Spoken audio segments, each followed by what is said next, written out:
Hey everybody, how's it going? It's a all new episode of the Snob podcast with your host Mike, aka Mick Manhattan.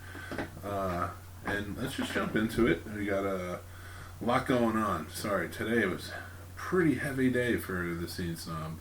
I had two other podcasts I had to get edited and out, but I've also been a lot of stuff in the works.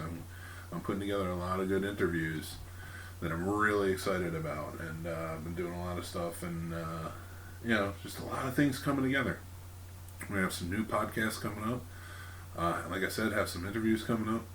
So really, just stay tuned. Keep listening. Keep giving me your feedback. Whether you message me or hit me up Twitter, Instagram, Facebook, or on YouTube. I will pay attention to all of it. So just exciting stuff, but I kind of want to get into the news right now. And real quick, because I've been doing it every week since it started and it's almost over, I want to continue talking about The Watchmen, because this has very quickly become one of my favorite shows on TV. And they just had episode 5. And super excited about it. So episode 5 gave us a lot more insight into Looking Glass. And, we got a backstory, which I thought was cool because it starts out in 1985 in Hoboken, which is the town over from where I was born, in Jersey City. So, watching that, it was pretty cool kind of see some things. They definitely did their homework on a few things. So it starts out in a festival, and Looking Glass is young at this point, and he's going with the church to kind of save people. So he's in from Tulsa into Hoboken, New Jersey, which didn't make a ton of sense to me, but it was pretty cool to see. Anyway, that they did it there. I mean, it makes sense for the story because it takes place in 1985, and he was a part of the psychic link that went out, that psychic signal that went out, and either killed everybody or drove them nuts. So, but this episode was a Tim Blake Nelson. It was a heavy episode, and he carried it, and he carried it well. He's a fantastic actor. So, but I don't want to give up too many spoilers, but they do show the giant squid octopus thing that we all know from the end of the graphic novel. So you finally get to see it on the screen, and the devastation it caused in New York, and some of the devastation it caused with that psychic signal. We get way more backstory. I don't want to say backstory. We get way more information about the 7th Cavalry, who's running the 7th Cavalry, what Judd's place was with the 7th Cavalry. You kind of just get that whole feeling, what their plan is, sort of. Not fully, but you kind of get an idea what their plan is. But you also get the backstory of how this all began, with Ozymandias and everything. And that is very cool.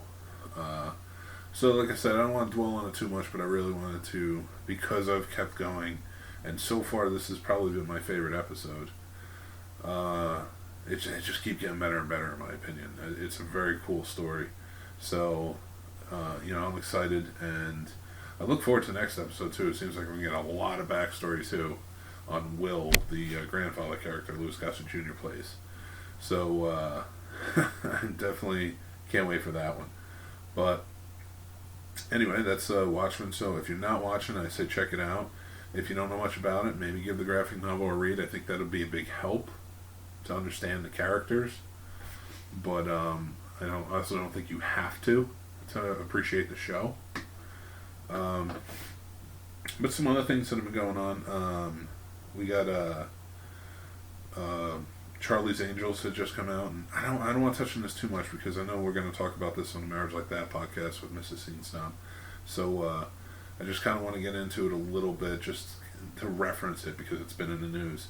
So I guess comments were made right before the movie premiered by Elizabeth Banks, who produced, directed, wrote, not in that order, maybe in that order, who knows, and acted in Charlie's Angels, the remake. Now, I like Elizabeth Banks a lot. I think she is a great talent. I really dug what she's done so far with her directing and writing. I was just not. This isn't for me. And now I know, like, her comments with, men just don't like female-driven action movies, which I think is a bunch of BS. That's a very generalized statement to make about men. And I know, speaking from my own experience, and a lot of heated arguments going on the internet, that is not totally true. Now, why did I have no desire to see Charlie's Angels? Listen, I do movie reviews, and when it pays to go to things that I'm not too excited about going to, I will still go and I will give it a fair shake. But since I'm paying for everything, I'm not going to every movie. I'm going to the ones that I really, either I don't know anything about and I want to try, or I'm going to the ones that excite me, and Charlie's Angels just did not excite me. The trailer was not good. It seems, I'm sorry, I'm not a fan of Kristen Stewart. That's just me. I'm not a fan of her acting. Who she is as a person, I don't care. I don't know her. She's in Hollywood. It's the same with most actors. I don't care. I don't wish them bad. And it's nice when I see that they do good things. But I don't know anything about her. And I other than that, I don't really care. All the success to you, but just, so you're not a name that's going to draw me in. Now, I didn't really know the other two girls. See, one girl I knew was in Instant Family, and she was really good in that. I like that. So, and she seems in the trailer like the friend. I don't want to say the friendliest, but like she seemed in the trailer like the one that I would appreciate the most. More like she was more comic relief in it. And because I guess I recognized her the most out of everybody besides Elizabeth Banks and of course Patrick Stewart. So, anyway, I'm going off on a tangent here, and I don't want to trash the movie because I haven't seen it, and I will give it a fair chance, but chances are it's not going to be until it's on TV, on HBO or on a streaming service or something. Maybe I'll rent it, I don't know. But it does not excite me. The trailer did not excite me. The marketing for it was lame. I don't think this is a male-driven thing. I've gone out to support in the theaters, Now, taking away the comic book movies because she said that female-driven comic book movies don't count because that's already a male genre. So if we take that out, Atomic Blonde is one of my favorite movies, just favorite movies in the past, 5 years. It's terrific, and Charlize Theron, anything she's in, I'll go see.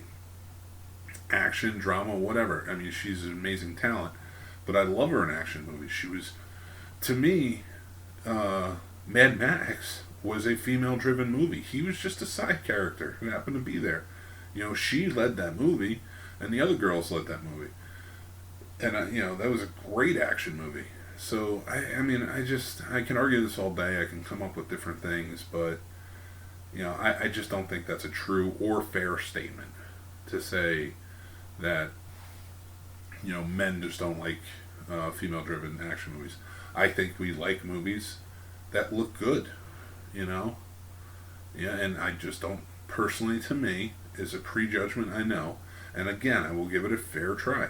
And if I watch it and I like it, I will be the first to jump on my video reviews and say that.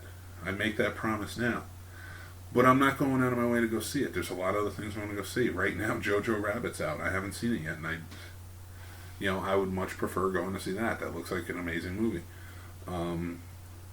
With that being said, I do wish her luck.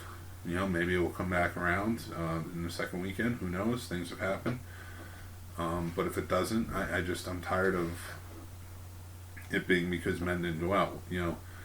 There's just as many women as there are men. Why didn't they go out? It's probably because it's not about gender in this scenario. It's not about gender. It's about whether the quality of your movie is good or not. And a lot of people just seem to have not found that to be the case. So, with that being said, go see it if you want, and if you do see it, give me some feedback. Let me know what you think. Again, I like to hear back from people. I like a fair exchange. And again, I may be wrong. And I will take recommendations. If there are people who recommend it and say it was really good, go check it out for yourself, I will pay the money to go see it. But as of right now, I've asked people who have seen it, and I've talked to people, and I've seen other reviews and things like that, and it just does not seem to be panning out. So we'll see what's what. But I leave that open for now. Like I said, we're going to talk about that more on the marriage podcast, just more about the comments than anything, but because I want the female perspective in there. And, I want Mrs. Snob to weigh in. Now, a lot of things have been going on. We got a lot of trailers. A lot of trailers have been coming out. I want to talk about the Texas Chainsaw reboot that Fede Alvarez is doing. He's producing it. He's not directing it. But so here's another thing. Another comment that was made about Charlie's Angels was, I guess she was questioned about why do you think, why remake these movies? And they were just rebooted, through a TV show, and in years before that, it was rebooted with not Charlize Theron, Cameron Diaz, Drew Barrymore, and Lucy Liu. Well, she had Elizabeth Banks had come out and said, well, there's like 37 Spider-Man. Again, not an argument that I think works, because Spider-Man, when it didn't work, they went and they retried it. Now, I'm okay with you retrying things. You can make Charlie's Angels as much as you want. You can make anything as much as you want. I don't even think that was a fair question to say, why remake that? Why not? It's not around now. That was almost 20 years ago they made the movies. Why not remake it? I got no problem with that. Now, I will say this. If they remake it again in 5 years, then I think it's a fair enough question to say, well, this was just remade 5 years ago and it didn't work. What makes you think it will work for you? Now, that brings me to my next point with the Texas Chainsaw reboot. Now, Fede Alvarez is brilliant. He was great. He did great with the Evil Dead remake. He did great with Don't Breathe. Just a talented horror director today. Now, I just don't... Do we need to tap the Texas Chainsaw Massacre franchise for more? What more are we going to get out of it? I mean, Don't Breathe was an original story that was really cool. I kind of want more originality, because, I mean, they're even remaking Evil Dead again. They're doing another one. Like, I don't need this much. Like, I think can we take a page out of the Halloween franchise notebook with all the remakes and all the things they've done and just say, all right, we're going to go back to basics. We're going to go back to the beginning. We're going to make a straight up sequel. I'd be cool with that with the Texas Chainsaw Massacre, But I just don't know that I need another reboot of the franchise. Like, it's not there right now. Like, just make something original, Or, like I said, revisit it. Where can you go from it? Where, it's 40 years removed. What does that mean? Like, what do we do? Not even like 45 years removed. Make a sequel. See what happens. But again, I mean, I know there's a lot of Texas Chainsaw Massacre fans out there. There's a lot of the remake, which I didn't think was half bad. It was a pretty scary remake. I liked it. I don't think it was better than the original, but it was a worthy remake. And I think that's saying something. Now, I just don't know that it needs to be, because they made a bunch of sequels to the remake, too. I think there were like 4 or 5 sequels to it. And I did not catch them all. I will say that right up front.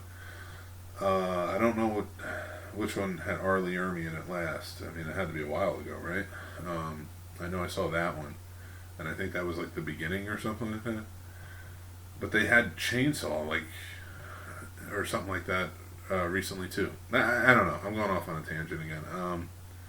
I just don't know that I need a reboot of it.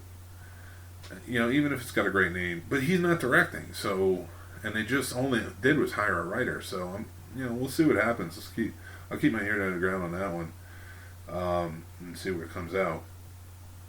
But I just don't know that I'm going to be excited for it.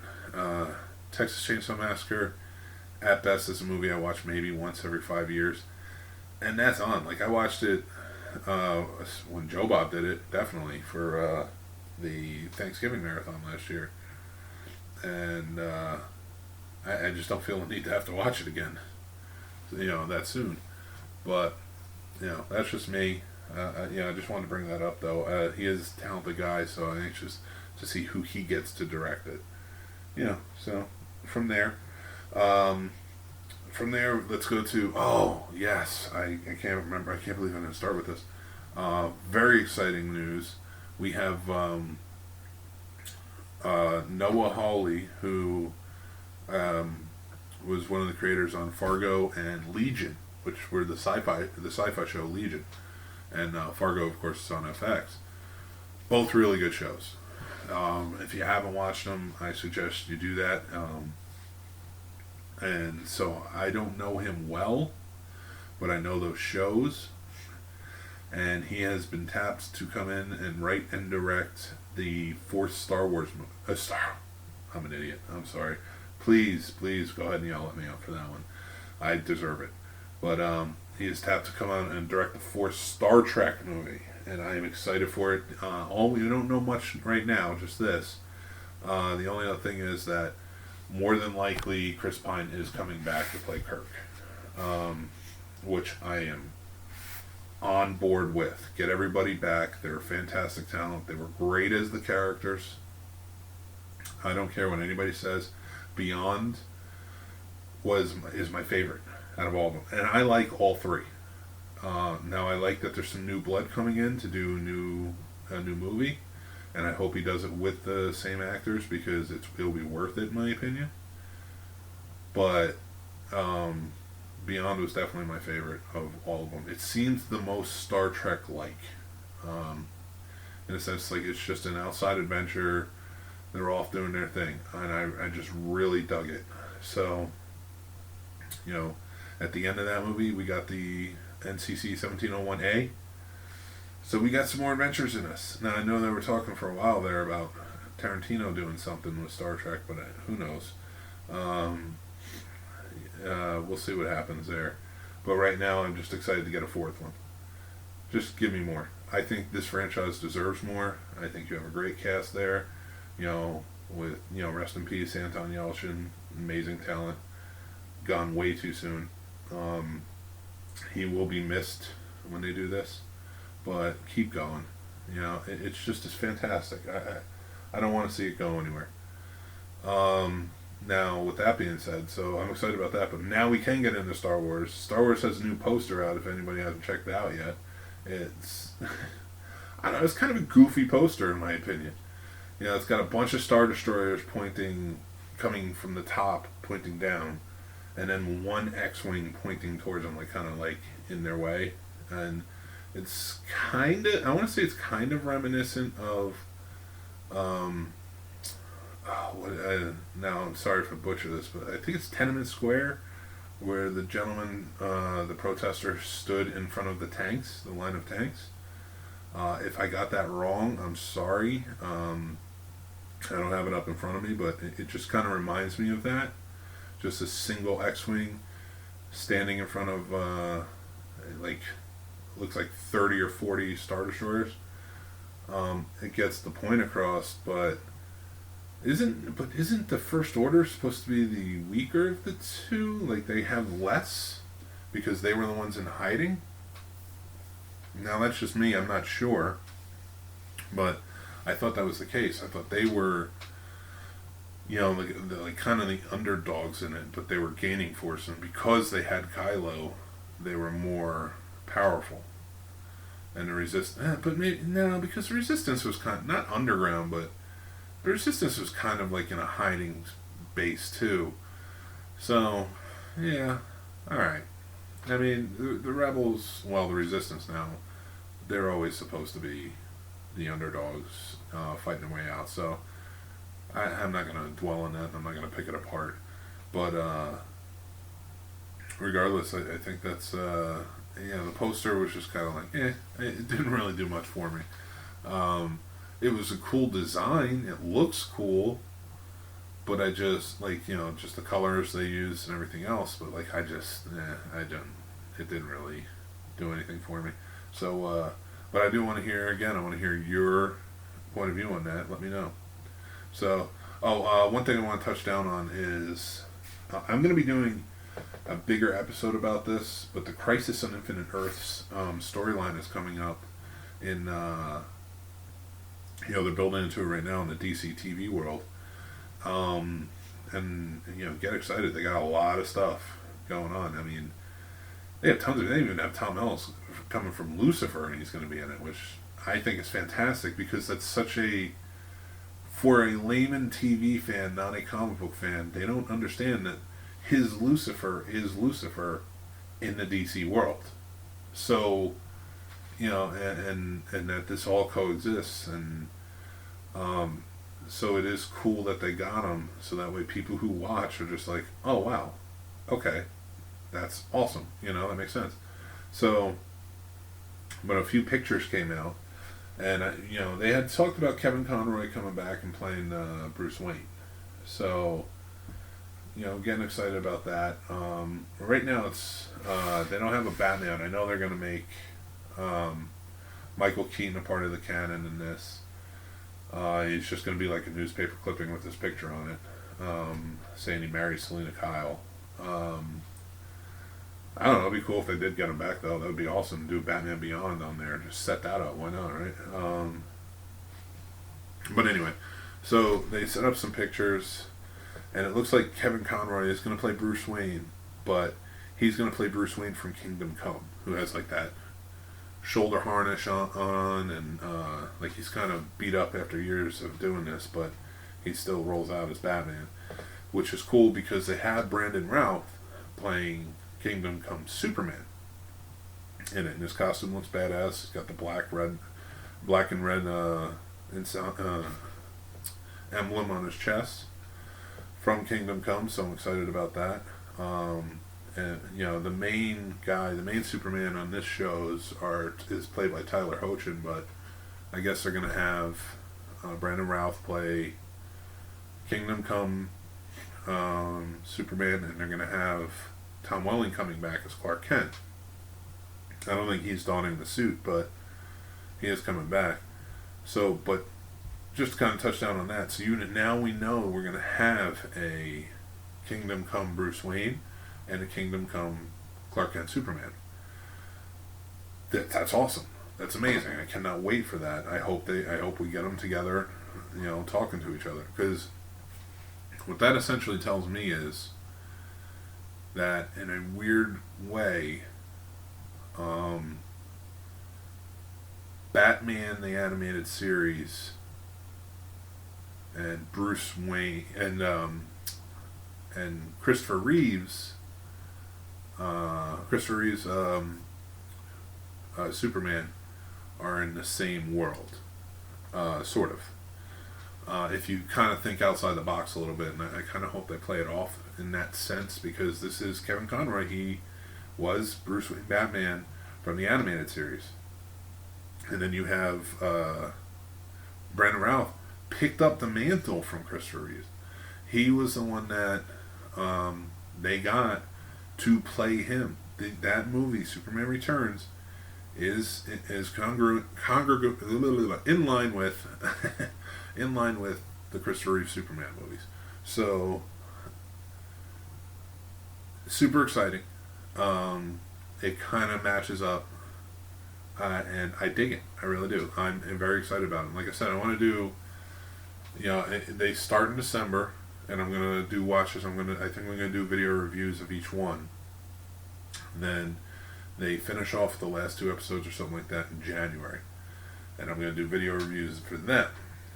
And I'm going to discuss each episode and what's going on in the world, what we see. And then on the Scene Snobs podcast after that, I think I'm going to probably bring in a few people, some of my DC friends, Nobody big. Don't think I'm pulling it in any way huge, but like my fellow comic book nerds, I want to kind of get a panel in here and have them watch it too, and we'll discuss it. We'll discuss what we saw, what we thought was cool, everything else. So let me know what you guys think about that. You know, if you're into the idea, that would be really cool. So with that, let's cover some trailers. So we got the Cats second trailer today. This movie looks terrible. Again, if I was getting paid to watch these movies and review them, I'd go see it with an open mind. When I'm paying for it, I'm not going to see it if it doesn't appeal to me. I'm sorry, these things look weird. The whole thing just looks strange to me. I don't know what they're using, what kind of technology they're using for this, but it just, the whole thing just seems so weird. Now, I mean, they're gonna be great songs, and they're gonna be well sung. Like, these are talented actors and they're talented singers, so I'm not putting that down, but it does look weird. I'm sorry, this is a design that just, to me, does not appeal to me in any way, shape, or form. So, but, you know, that's just me, and I don't want to crap talk the whole thing, but like that second trailer just made it look worse for me, and honestly, you know. But that came out today. Then we had it came out a few days ago, the Way Back trailer starring Ben Affleck. That's coming out. I think March it's coming out, so it's very weird that it's such a early release date for the trailer for this, because it looks like a hardcore drama. It looks like I guess the story is kind of he's an alcoholic, sort of a deadbeat type. I guess divorced, you know, lost custody of his kid, blah blah blah. But he was, I guess, a basketball phenom in high school, and I'm sure there will be some backstory that like was devastating and what turned him into what he is. But I guess somebody comes up to him and says, "We need you to teach us or coach this basketball team," and they're terrible. And he comes in and they start winning, and it looks like they go to a championship. I want to say feel good, heartwarming story, but he looks like it is dramatic as hell. And I don't know that I was watching it and I'm just like, this is some dark stuff here. I mean, you need to go back to Batman for a little while. And that's something. If you do a drama where you play an alcoholic, and I'm like, yeah, you need to lighten up and go back to Batman. But you know, we'll see what happens. I'd probably end up checking that out, but that's on a moody night, I think. But that was another trailer that came out. We got the final Irishman trailer. Oh man, you know what? I'm gonna save that one for last, because I want to kind of touch down on some other stuff. So we got a V-Wars trailer, which looks, I don't know if it's a TV show or a movie, but it's gonna be on Netflix. And the way the trailer played out, it seemed to make more sense that it's a TV show. But I don't know, like it could be a movie. I probably should have checked that before, but I just, like, that was one of the ones I had just watched before. Ah, okay, yeah, I looked it up. It's a TV show. That makes sense. And actually, it looks interesting. And so it looks like a virus breaks out, it turns people into vampires. So they're going that route. Kind of like, what was that show? The Strain. That was on FX. And kind of similar to that, but like the vampires look normal, except they grow teeth and they, you know, like, you know, the old lore vampires. Well, I guess they take up, and like humanity wants them exterminated because they're killing people, of course. And the vampires kind of team together and are like, no, we have just as much right to live here as you do, and if not more so, because we're kind of evolved, you know. And it looks, so a war looks like it breaks out against humans and vampires, and that's what this is about. It's called V-Wars, so kind of exciting. Ian Somerhalder looks like he's starring in it. When I first saw him and I saw the vampires, I thought it was Vampire Diaries, which is not a show I watched, but I knew he was in. You know, that's, you know, it's my man Boone from Lost. You know, I gotta check him out and see what he's doing. But so like, I'm excited. I'll check it out. It comes out in December, I think December 5th. And other news for streaming trailers, we had The Boys season 2 had a, I don't want to say it was so much of a trailer as it was kind of like touched down upon some stuff. It looked like it was young Homelander. I guess he was like a boy about 10 or 11, and he's in a medical facility type room, and he has a teacher teaching him about like what family is, stuff like that, and what Thanksgiving is. And that's why, of course, they put that out, because Thanksgiving is right next week. But he kills her by hugging her, and like the doctors come in and stuff, and they're like, "Oh, we'll take care of it. We'll take care of it." And then I guess they tell the head doctor who created him, and he's just like, "Get him another tutor." And they're like, he just showed no remorse or anything, and he's kind of smiling after he killed her. Like, so if you watch The Boys, Homelander's a homicidal maniac. So it's not really anything new, but it was a cool little snippet, and it seems like it's gonna be a quick turnaround on this. It seems like it's gonna be early next year that it comes out. When I think it just ended in August, wasn't it? But yeah, so I'm excited. I'll check it out. I liked the first season. It was very crazy, and it was a lot of nutty stuff, and dark stuff. But I will definitely check it out. Now with that, Avenue 5, which is an HBO show coming out, starring Hugh Laurie. There's a bunch of other people. I think Josh Gad's in there. A few other faces I recognize, but I don't know their names. And it looks like it's a cruise ship in space, and something goes awry. Not really sure what. It looks like it might be... I don't know how they're going to get a TV show out of this, or maybe it is a movie. No, I believe it was a TV show. But, it's coming out, and it looks interesting. I mean, it looks funny, the way they're playing it off. So, I was looking it up to see if it was a TV show, and yeah, it's a TV series. So, it looks like something catastrophic happens. I don't know what's going to happen to them, but I'm anxious. I liked Hugh Laurie in the trailer. He was pretty funny, and I wonder if it's going to be something devastating happens, and that is the overarching story in it, or are they going to come back and are we going to see, or is it just going to be that episode, and then the next episode they're doing a completely different cruise and he has to deal with the people on the ship? So, like I said, it will be interesting to see. Now, I wanted to kind of circle back to The Irishman, and this trailer. Every trailer has looked phenomenal for it. I've heard nothing but amazing things, and I'm super excited. I cannot wait for this movie to come out. And so basically, you get a lot more glimpses of like all throughout the years of De Niro's character. Just kind of meeting everybody and how close he gets to Joe Pesci's character. Was it Buffalino, and how close he gets with Jimmy Hoffa.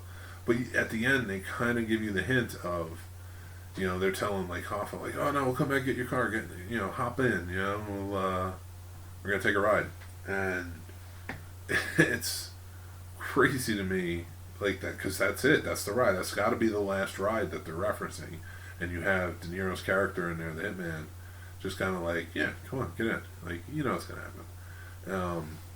But this comes out next week, and I'm just stoked. I cannot wait. I think it's going to be one of Scorsese's best since Goodfellas, which I watched this weekend again. Like, I watch that movie pretty much whenever it's on. Or I'll pop it on myself just to watch it every once in a while. And damn it, if that movie isn't just amazing. I don't have to gush on it too much because you all know. If you haven't seen it, you should definitely go see it or see it anytime. But Goodfellas is amazing. Like, Casino I like Casino a lot. But it's not Goodfellas. Casino's great. but not Goodfellas great. But Irishman looks like it could be Goodfellas great. And I am super stoked for this. And, I know we had on the Marriage Like That podcast, we talked about, what it means to de-age the actors and things like that, but I don't know any actors today that could really pull off what they're pulling off with these guys. So, I can't wait to see it and check it out. Again, it's another one of those, like I was saying, like it's a trailer. The marketing for this, everything, had me interested, wrapped me around. And I don't think it's a male thing. I think it's you're getting a great product when it's Martin Scorsese. And I'm just, after watching Goodfellas again, you're just kind of like, yeah, you can hate Marvel if you want. you're Martin Scorsese. You made Goodfellas. You're good. And that's probably not even like your most famous movie that you're going to be remembered for. I think it'll be one of them, but like Taxi Driver, Mean Streets, there's so much more. But Goodfellas to me is just, that's an art form. That's filmmaking at its absolute best, to me personally, and that's a film school in itself. But so like that's what I want to talk about last, because I just wanted to kind of gush over having watched Goodfellas again this weekend and just how great these guys are. I did something pretty fun last night. Leonard Maltin is in town. Now, for those of you who don't know who Leonard Maltin is a film critic, very famous film critic.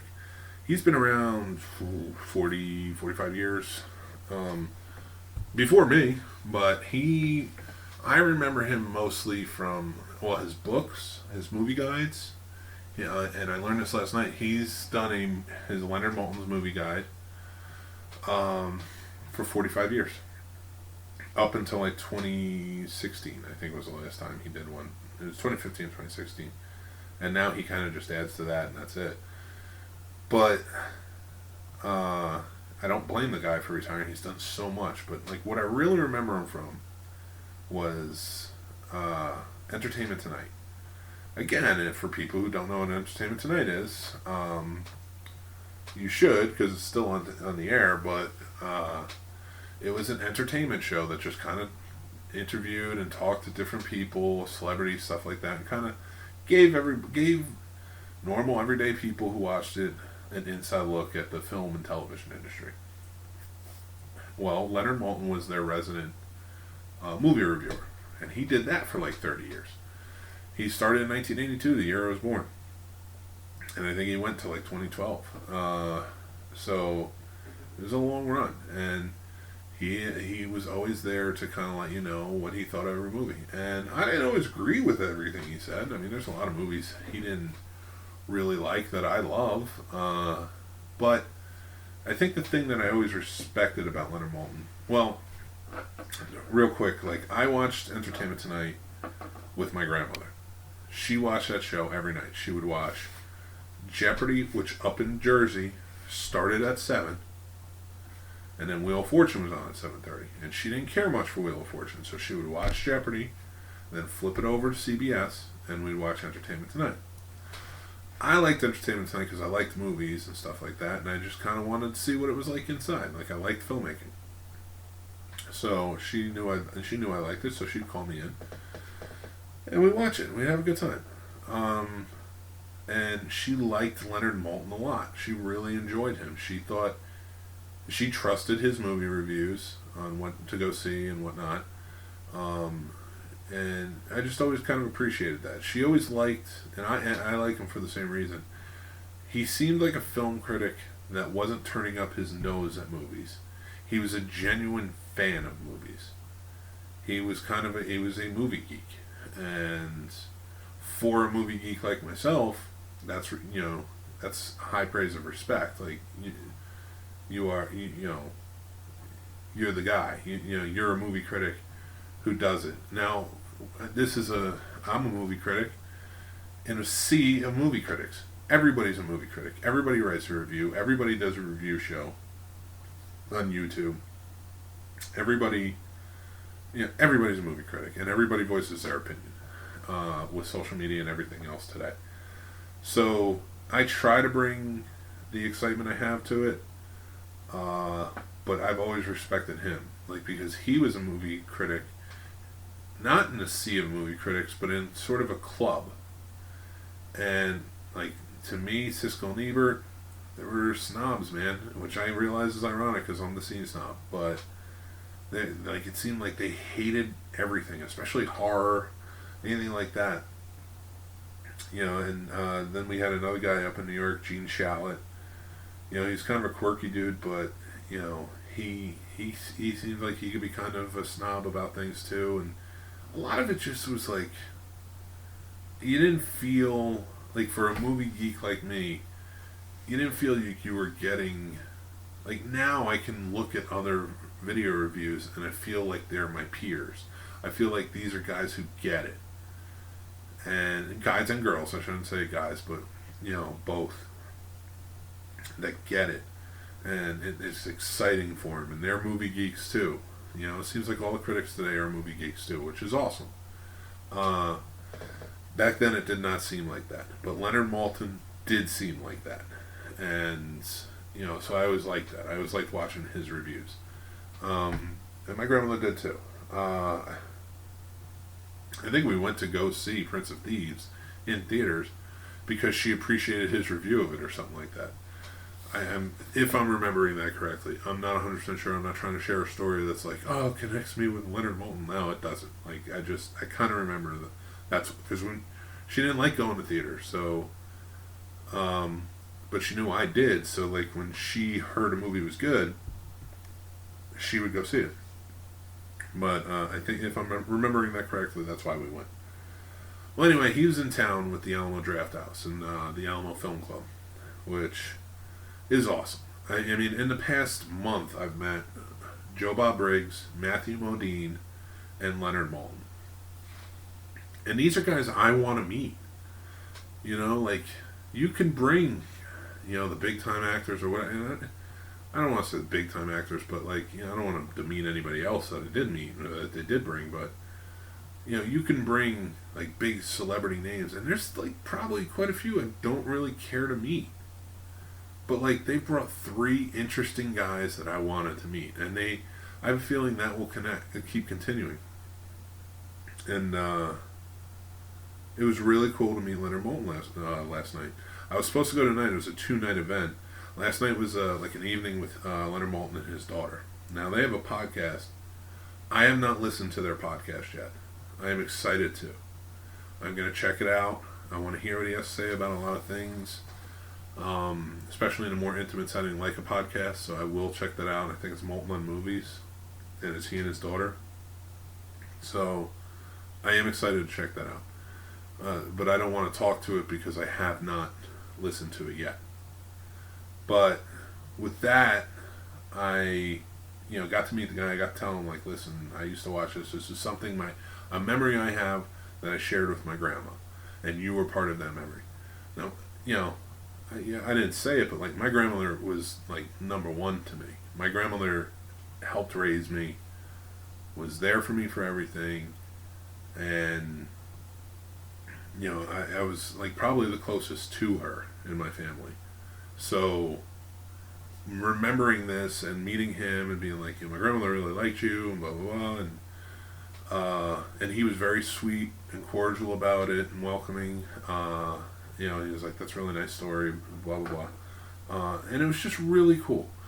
It was really cool to meet him. And it added to such a terrific time I had because, when I met Joe Bob Briggs, he's like a hero of mine. That was, like, I've wanted to meet Joe Bob Briggs since I'm a child. That was an amazing experience. Then to meet Matthew Modine, and I have a connection, like, my brother and our movie is Full Metal Jacket. So, to go see that with him on the big screen was huge. And then to meet him and talk to him about it, and he was excited to hear our stories about watching it, and my brother being a Marine and such, that meant a lot. And then to talk to Leonard Maltin and kind of, like, be like, my grandma and I watched Entertainment Tonight every night, and we loved your movie reviews. And she really loved you. She trusted your reviews, and you never let her down. And for him to be so welcoming and cordial, that was amazing. So I just have I want to like finish that off and just kind of say thank you to Alamo Winchester, Alamo Draft House in Winchester. Thank you to the Alamo Film Club, and Psycho Cinema and Still Awesome and everybody over at In the Mouth of Darkness podcast. They've been pulling together some great stuff, and I've got to meet some really interesting, terrific people that actually had a profound effect on my life in some way or form. And now living in Winchester and being able to go and do this, and then come on here and talk about it, has been an amazing experience.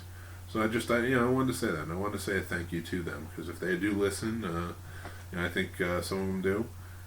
Just thank you for that. That's been fantastic. And unfortunately, I couldn't get out tonight. We had a family issue, and I had to stay home to help out with something. But I missed it. But I am excited. I do get to go to Psycho Cinema tomorrow to see Motel Hell, which will be awesome. One of my favorites, and I get to see it on the big screen. But yeah, I think that's where I'm going to that's going to be my recommendation. If you haven't seen Motel Hell, go check it out. It's playing tomorrow at Psycho Cinema. But if you haven't, rent it or you can find it anywhere on streaming. But yeah, I think that's where I'm going to end things tonight. Got personal with 2 podcasts in a row, so hopefully you enjoyed it. But I just want to say thanks for listening, and if you have any feedback, let me know. Like I said, I got some interviews coming up. I'm going to start bringing in panels of interesting people that I want to have come in and talk to and have conversations with. So things are going to be changing up a little bit. I have some new podcasts coming out. We still have the other 2 podcasts besides the Scene Snobs podcast. We have the 20-Minute Wrestling podcast, which is on Mondays. We have a Marriage Like That podcast, which is supposed to be Fridays, but sometimes it pops. Sometimes we wait until after the weekend if we have certain things going on to talk about that too. And that's my wife and I. But I'm going to be doing a horror movie podcast coming soon, and a filmmaking podcast. So keep a lookout for all that stuff. And kind of let me know what you think. If I say something you don't like or something like that, let me know. I want to learn. I want to kind of keep going. I want to, like I said, learn from my mistakes, or I just want to hear different points of view.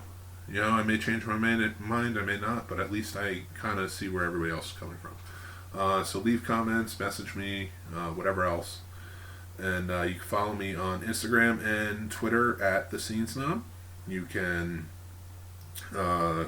like my page over on Facebook is The Scene Snobs, and subscribe over at the Scene Snobs channel on YouTube. So I look forward to hearing back from you and learning some more. And you guys have a good night. Take care.